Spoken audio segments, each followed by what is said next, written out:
ಈಗ ಸುದ್ದಿಗಳನ್ನು ವಿವರವಾಗಿ ನೋಡ್ತಾ ಹೋಗೋಣ. ರಾಜ್ಯದ ಜನರ ತೆರಿಗೆ ದುಡ್ಡಿನಲ್ಲಿ ನಡೀತಾ ಇರುವಂತಹ ವಿಧಾನಮಂಡಲದ ಅಧಿವೇಶನ ಬರೀ ಆರೋಪ ಪ್ರತ್ಯಾರೋಪಗಳಿಗಷ್ಟೇ ವೇದಿಕೆ ಆಗ್ತಾ ಇದೆ.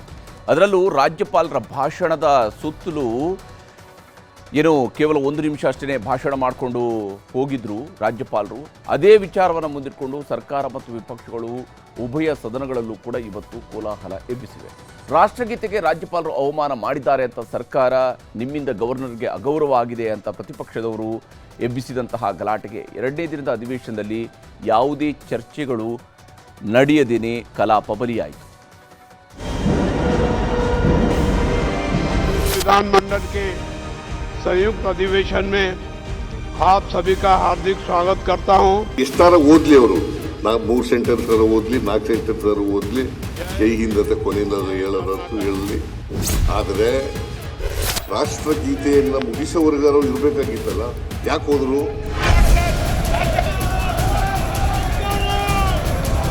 ಅವ್ರ ಮಧ್ಯದಲ್ಲಿ ಭಾಷಣ ನಿಲ್ಲಿಸಬೇಕಂದ್ರೆ ಯಾರು ಕಾರಣರು? ಮೋಹನ್ ಭಗವತ ಅಥವಾ ಇಲ್ಲಿರ್ತಕ್ಕಂಥ ಭಾರತೀಯ ಜನತಾ ಪಾರ್ಟಿ ನಾಯಕರ? ನಿಮ್ಮ ಕೇಂದ್ರ ಸರ್ಕಾರಗಳಿಂದ ರಾಜ್ಯಪಾಲರ ಕಚೇರಿಗಳಿಗೆ ಫೋನ್ ಬರ್ತಾವೆ. ಯಾವತ್ತೂ ಈ ತರದ ಘಟನೆ ನಡೆದೇ ಇಲ್ಲ. ಕಪ್ಪು ಚುಕ್ಕೆ ಇದು ಸದನಕ್ಕೆ.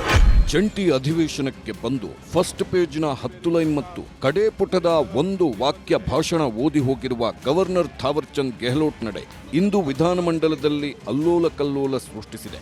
ಕಾಂಗ್ರೆಸ್ ಸದಸ್ಯರು ರಾಜ್ಯಪಾಲರ ವಿರುದ್ಧ ಆಕ್ರೋಶ ಹೊರಹಾಕಿದ್ದಾರೆ.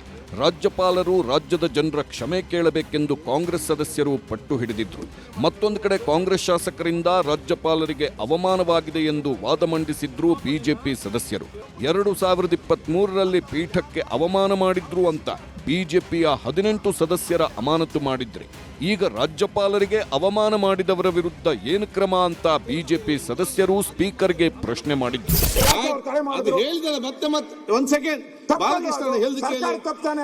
ಈಗ ಆಲ್ರೆಡಿ 24 ಗಂಟೆ ಆಗೋಯ್ತು. 24 ಗಂಟೆ ಆಯ್ತು. ಇದು ಬಹಳ ಸೀರಿಯಸ್. ಯಾಕಂದ್ರೆ ಈ ಸದನಕ್ಕೆ ಒಂದ್ ರೀತಿ ಕಪ್ಪು ಚುಕ್ಕೆ ಆಗೋಯ್ತು. ಯಾವತ್ತೂ ಈ ತರದ ಘಟನೆ ನಡೆದೇ ಇಲ್ಲ. ಕಪ್ಪು ಚುಕ್ಕೆ ಇದು ಸದನಕ್ಕೆ. ಆ ತಪ್ಪು ಯಾರು ಮಾಡಿದ್ದಾರೆ ಅವರಿಗೆ ಶಿಕ್ಷೆ ಆಗ್ಬೇಕಲ್ಲ. ನಿನ್ನೆ ನೆಕ್ಸ್ಟ್ ಸಿಟ್ಟಿಂಗ್ ಯಾವುದು? ಇವತ್ತು ನೀವು ಕ್ರಮ ತಗೊಳ್ದೇನೆ, ನೀವು ಹೇಳಿರುವಂತ ರೂಲ್ ಅಲ್ಲೇ ನೀವು ಕ್ರಮ ತಗೊಳ್ಳಲ್ಲ ಅಂದ್ರೆ ಎಷ್ಟು ಮಟ್ಟಿಗೆ ಸರಿ ಇದೆ? ತಾವು ಅವತ್ತು ವೀರಾವೇಶವನ್ನ ನಮ್ಮ 18 ಜನನ 6 ತಿಂಗಳು ಯಾವ ರೂಲಲ್ಲೂ ಇಲ್ದೇನೆ ನೀವು 6 ತಿಂಗಳು ನಮ್ಮನ್ನ ಸಸ್ಪೆಂಡ್ ಮಾಡಿದಿರಿ. ಅವತ್ತಿದ್ದಂತ ವೀರವೇಶ ಇವತ್ತು ಯಾಕಿಲ್ಲ ನಿಮ್ಮಲ್ಲಿ? ಬಿಜೆಪಿ ಸದಸ್ಯರು ಹೀಗೆ ಮುಗಿಬೀಳುತ್ತಿರುವಾಗಲೇ ಸರ್ಕಾರದ ನಡೆ ನಿರ್ಧಾರಗಳನ್ನು ಸಮರ್ಥಿಸಿಕೊಂಡರು ಕಾನೂನು ಸಚಿವ ಎಚ್.ಕೆ. ಪಾಟೀಲ್. ಬಿಜೆಪಿಯವರು ಹಿಂದೆ ಸಭಾಧ್ಯಕ್ಷರಿಗೆ ಮಾಡಿದ್ದ ಅಗೌರವ ಅಪರಾಧ ಮುಚ್ಚಿಕೊಳ್ಳಲು ಈ ವಿಚಾರ ಎತ್ತಿದ್ದಾರೆ. ಸದನದಲ್ಲಿ ಪೇಪರ್ ಹರಿದು ಸ್ಪೀಕರ್ ಮುಖದ ಮೇಲೆ ಎಸೆದವರಿಂದ ಪಾಠ ಕಲಿಯಬೇಕಿಲ್ಲ ಎಂದು ತಿರುಗೇಟು ಕೊಟ್ಟರು. ಕ್ಯಾಬಿನೆಟ್ ಅನುಮೋದಿಸಿದ ಭಾಷಣ ಓದದೆ ಹೋಗಿದ್ದು ರಾಜ್ಯಪಾಲರ ಮೊದಲ ತಪ್ಪು. ರಾಷ್ಟ್ರಗೀತೆಗೂ ಮುನ್ನವೇ ಚೇರ್ನಿಂದ ಎದ್ದು ಹೋಗಿದ್ದು 2ನೇ ತಪ್ಪು. ಚುನಾಯಿತ ಸರ್ಕಾರ ಅಧಿವೇಶನ, ಸಂವಿಧಾನಕ್ಕೆ ರಾಜ್ಯಪಾಲರು ಮಾಡಿದ ಅವಮಾನ. ದಕ್ಷಿಣ ಭಾರತದ ಎಲ್ಲ ರಾಜ್ಯಗಳಲ್ಲೂ ಇದೇ ಕೆಟ್ಟ ಸಂಪ್ರದಾಯ ಶುರುವಾಗಿ ಬಿಟ್ಟಿದೆ. ಬಿಜೆಪಿಯೇತರ ರಾಜ್ಯಗಳಲ್ಲಿ ರಾಜ್ಯಪಾಲರುಗಳಿಂದಲೇ ಕಿರಿಕಿರಿ ಆಗ್ತಿದೆ. ಕೇಂದ್ರ ಸರ್ಕಾರದಿಂದ ಬಂದ ಸೂಚನೆಯಂತೆ ರಾಜ್ಯಪಾಲರು ನಡೆದುಕೊಳ್ಳುತ್ತಿದ್ದಾರೆ ಎಂಬ ಗಂಭೀರ ಆರೋಪ ಮಾಡಿದ್ರು. ಸದನಕ್ಕೂ ರಾಷ್ಟ್ರಗೀತೆಗೂ ರಾಜ್ಯಪಾಲರು ಅವಮಾನ ಮಾಡಿರುವ ಕಾರಣಕ್ಕೆ ರಾಜ್ಯದ ಜನರ ಕ್ಷಮೆ ಕೇಳಬೇಕೆಂದು ಆಗ್ರಹಿಸಿದ್ರು. ರಾಜ್ಯಪಾಲರು ಕನ್ನಡ ನಾಡಿನ ಜನರ ಕ್ಷಮೆ ಕೋರ್ಲಿ. ರಾಜ್ಯಪಾಲರು ಈ ಘನವೆತ್ತ ಸದನದ ಕ್ಷಮೆ ಕೋರ್ಲಿ. ಕ್ಲೋಸ್ ಮಾಡೋಣಂತ ನಾವು ಹೇಳಿದ್ರೆ ನೀವು ಪಕ್ಷ ರಾಜಕಾರಣವನ್ನು ಇದರೊಳಗೆ ತಗೊಂಡು ಬಂದು ರಾಜ್ಯಪಾಲರಿಗೆ ನೀವು ಡಿಫೆಂಡ್ ಮಾಡ್ತಕ್ಕಂಥ, ಸಂವಿಧಾನವನ್ನು ಧಿಕ್ಕರಿಸ್ತಕ್ಕಂಥ ಪ್ರಯತ್ನ ನೀವು ಮಾಡ್ತಾ ಇದ್ದೀರಿ. ಇದು ಸರ್ವ ರೀತಿಯಿಂದ ಸರಿಯಾದದ್ದಲ್ಲ. ರಾಜ್ಯಪಾಲರನ್ನು ಸಮರ್ಥಿಸಿಕೊಳ್ಳುವ ಭರದಲ್ಲಿ ಎಡವಟ್ಟು ಮಾಡಿಕೊಂಡಿದ್ದಾರೆ ಬಿಜೆಪಿ ಶಾಸಕ ಸುರೇಶ್ ಕುಮಾರ್. ತಮ್ಮ ಮಾತಿನ ಮಧ್ಯೆ ಮಾತನಾಡಿದ್ದ ಸಚಿವ ಬೈರತಿ ಸುರೇಶ್ ಬಗ್ಗೆ ಲೇವಡಿ ಮಾಡಲು ಹೋಗಿ ವಾಗ್ದಾಳಿಗೆ ತುತ್ತಾಗಿದ್ದಾರೆ. 9 ತಿಂಗಳಿಗೆ ಹುಟ್ಟಿದ್ರೆ ಸರಿಯಾಗುತ್ತಿತ್ತು, 7 ತಿಂಗಳಿಗೆ ಹುಟ್ಟಿದ್ದೀರಾ ಎಂದು ಲೇವಡಿ ಮಾಡಲು ಹೋದ ಸುರೇಶ್ ಕುಮಾರ್ಗೆ ಖುದ್ದು ಸಿಎಂ ಸಿದ್ದರಾಮಯ್ಯ ಸೇರಿ ಕಾಂಗ್ರೆಸ್ ಸದಸ್ಯರು ನೀತಿ ಪಾಠ ಮಾಡಿದ್ದಾರೆ.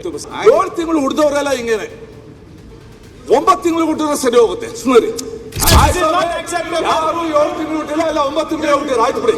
7 ತಿಂಗಳು ಹುಟ್ಟಿರೋದು ಅನ್ನೋದಿದೆಯಲ್ಲ. ನನಗೆ ಜಾನೇಂದ್ರ ಅವರೇ ಎಂತ ಸುಮ್ಮನೆ ಆಯ್ತು ಸುಮ್ಮನೆ ಅದೆಲ್ಲ ಹೇಳ್ತಕ್ಕಂಥದ್ದು ಸರಿ ಇಲ್ಲ. ಅದು ಕಡತಿನ ತೆಗೆದಾಕಿ ಅವರು ಈಗ ಹೇಳಿದ್ದಾರೆ, ವಾಪಸ್ ತಗೋತೀನಿ ಅಂತ ಹೇಳಿದ್ದಾರೆ. ಸಾಕು, ಅಷ್ಟಕ್ಕೆ ನಿಲ್ಸೋಣ, ಮುಂದೆ ಹೋಗಿ. ಇನ್ನು ಅಧಿವೇಶನದ ಎರಡೂ ಕಲಾಪಗಳಲ್ಲೂ ರಾಜ್ಯಪಾಲರ ಗಲಾಟೆ ವೇಳೆ ಬಿಕೆ ಹರಿಪ್ರಸಾದ್ ಬಟ್ಟೆ ಹರಿದವರ್ಯಾರು ಎಂಬ ಬಗ್ಗೆ ಚರ್ಚೆಗಳೂ ನಡೆದವು. ವಿಧಾನಸಭೆಯಲ್ಲಿ ಪ್ರಸ್ತಾಪಿಸಿದ ಬಿಜೆಪಿ ಶಾಸಕ ಸುರೇಶ್ ಕುಮಾರ್ ಹರಿಪ್ರಸಾದ್ ಅವರೇ ಬಟ್ಟೆ ಹರಿದುಕೊಂಡು ಬಿಜೆಪಿ ಮೇಲೆ ಹಾಕಿದ್ದಾರೆ ಎಂದು ಆರೋಪಿಸಿದ್ರು.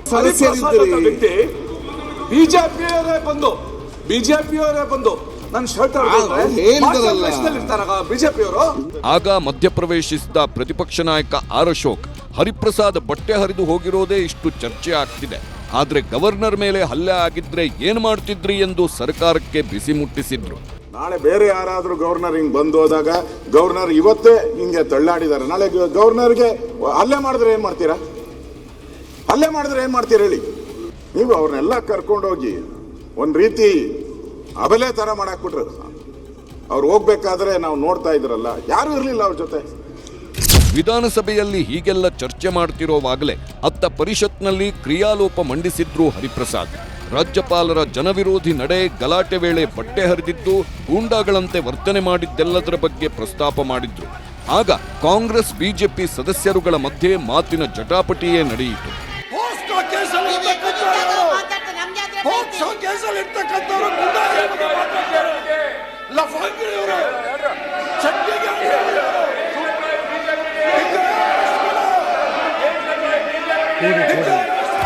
ಮೇಲ್ಮನೆಯಲ್ಲಿ ರಾಜ್ಯಪಾಲರು ರಾಷ್ಟ್ರಗೀತೆಗೆ ಅವಮಾನ ಮಾಡಿದ್ದಾರೆ ಎಂಬುದರ ಚರ್ಚೆಗೆ ಕಾಂಗ್ರೆಸ್ ಸದಸ್ಯರು ಪಟ್ಟು ಹಿಡಿದಾಗ ಅದಕ್ಕೆ ಅವಕಾಶ ಇಲ್ಲ ಎಂದು ಸಭಾಪತಿ ಬಸವರಾಜ ಹೊರಟ್ಟಿ ರೂಲಿಂಗ್ ನೀಡಿದ್ರು. ಸದನದ ನಿಯಮಾವಳಿ 306/10 ಅನ್ವಯ ರಾಜ್ಯಪಾಲರ ಕುರಿತು ಚರ್ಚಿಸಲು ಅವಕಾಶ ಇಲ್ಲ ಎಂದು ಹೇಳಿ ಕಾಂಗ್ರೆಸ್ ಮನವಿ ತಿರಸ್ಕರಿಸಿದ್ರು. ಮಾನ್ಯ ಸರ್ಕಾರಿ ಮುಖ್ಯ ಸಚಿವರು ಅವರು ಹಾಗೂ ಇತರರು ನೀಡುವ ಮನವಿಯನ್ನು ತಿರಸ್ಕರಿಸಿದ್ದೇನೆ. ಅಧಿವೇಶನ ನಾಳೆಯಿಂದ 3 ದಿನ ರಜೆ ಇದೆ. ಮಂಗಳವಾರದಿಂದ ಮತ್ತೆ ಕಲಾಪ ಶುರುವಾಗಲಿದ್ದು, ರಾಜ್ಯಪಾಲರಿಗೆ ಅವಮಾನ, ಅಬಕಾರಿ ವಿಚಾರಗಳನ್ನೇ ಅಸ್ತ್ರ ಮಾಡಿಕೊಳ್ಳಲು ಮೈತ್ರಿ ನಾಯಕರು ನಿರ್ಧರಿಸಿದ್ದಾರೆ. ಇದರ ನಡುವೆ ವಿಬಿ ಜೀರಾಮ್ಜಿ ವಿಚಾರ ಚರ್ಚೆಗೆ ಬಂದಾಗ ಇನ್ಯಾವ ಮಟ್ಟಕ್ಕೆ ಹೋಗುತ್ತೋ ಎಂಬುದನ್ನ ಕಾದು ನೋಡಬೇಕಿದೆ. Bureau report, news 18.